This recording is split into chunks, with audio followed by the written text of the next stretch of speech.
농어촌 민박, 흔히 펜션이라고 하죠. 안전사고가 적지 않은데요.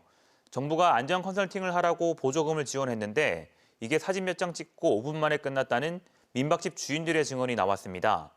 민박 운영자 단체인 한국농어촌 민박협회가 보조금을 엉터리로 집행한 의혹을 포착하고 경찰이 수사에 나섰습니다. 윤하은 기자가 보도합니다.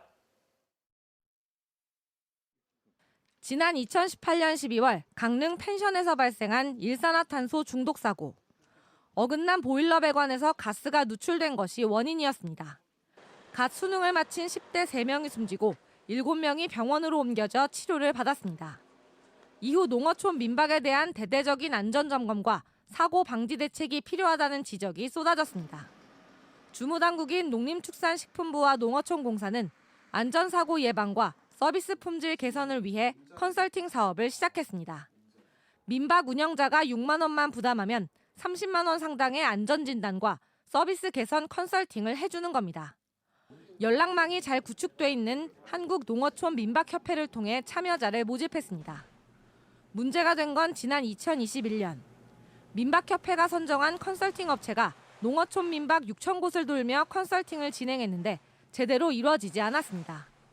5분 만에 사진만 찍고 돌아가거나 서명을 강요하기도 했습니다. 특별하게 가서 컨설팅을 한다든가 이런 게 한 게 아니고 그냥 사진 몇 장 찍고 다 그냥 간 거예요. 그러니까 하루에 수십 집을 하는 거지. 그 어디서 나왔는지도 잘 모르고 왜 업체를 감시를 안 하느냐. 감시를 해야지.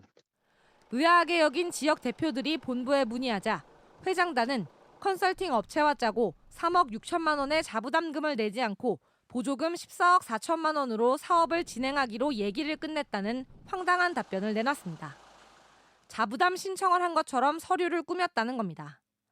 민박협회가 편법을 제안했기 때문에 안전점검 컨설팅이 부실하게 진행돼도 협회 차원에서 이의를 제기하기 어려운 상황이었던 걸로 추정할 수 있습니다.